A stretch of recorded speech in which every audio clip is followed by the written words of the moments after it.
LED screens लागलेले आहेत, इतके मोठे मोठे जे स्क्रीन लागले त्याची तीव्रता इतकी जबरदस्त आहे की समोर येणाऱ्या वाहन चालकाला ड्रायव्हरला त्याचा खूप प्रचंड प्रमाणामध्ये त्रास होतो. आणि मग उद्या जर ह्या स्क्रीनच्या एलईडीच्या ह्या तीव्रतेमुळे ऍक्सिडेंट झाले किंवा ऍक्सिडेंट होण्याची दाट शक्यता आहे, जे काही फलक आहेत एलईडी जे लावलेले ते आम्हाला फोडावे लागतील आमच्या पद्धतीने. नमस्कार, मी मनोज चव्हाण.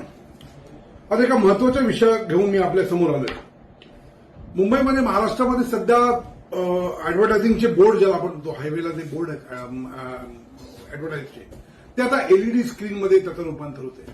त्याची परमिशन कशी मिळाली आहे महानगरपालिकेने किंवा वाहतूक विभागाने काय निकष लावून केली आपल्याला त्यातून मला माहिती नाही. परंतु मनसेने एक पत्रव्यवहार केला होता की ह्या ज्या एलईडी स्क्रीन्स लागलेल्या आहेत, इतके मोठे मोठे जे स्क्रीन लागले त्याची तीव्रता इतकी जबरदस्त आहे की समोर येणाऱ्या वाहन चालकाला ड्रायव्हरला त्याचा खूप प्रचंड प्रमाणामध्ये त्रास होतो.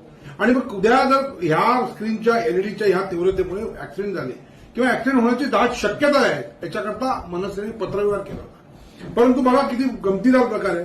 बृहन्मुंबई महानगरपालिकेने ते झिडकारले. म्हणजे आमची जबाबदारी नाहीये, ती वाहतूक विभागाची जबाबदारी आहे. आम्ही परवानगी जरी दिली असली तरी ही तीव्रता किंवा ह्या सगळ्या गोष्टी एकमेकांकडे टोलवाटोलवी, जरा बॉल त्यांच्या कोर्टात कधी आमच्या कोर्टात, पण जबाबदारी मात्र घ्यायला कोण तयार नाही. महानगरपालिकेने स्पष्ट सांगितलेलं आहे की ह्या फलकाची जबाबदारी संपूर्ण वाहतूक विभागाची.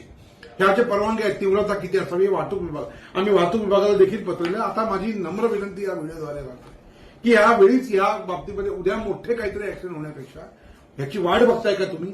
आणि असं असेल तर मनसे निश्चितपणे आक्रमण, काही एलईडीचे जे काही फलक आहेत एलईडी जे लावलेले ते आम्हाला फोडावे लागतील आमच्या पद्धतीने. इतकी परिस्थिती आता निर्माण झाली आणि त्यामुळे मी नम्र विनंती करतो या आपल्या माध्यमातल्या व्हिडिओने की ही जी काय दोघी डिपार्टमेंटने हे जबाबदारी झिडकारण्याचं जे काही केलेलं ते न करता किंवा ही तीव्रता कशी कमी करता येईल याच्या बाबतीमध्ये निश्चितपणे आपण विचार करावा. अन्यथा आम्हाला मनसेला आमच्या पद्धतीने हे आंदोलन करावं लागेल. एवढंच सांगतो. जय हिंद, जय भारत.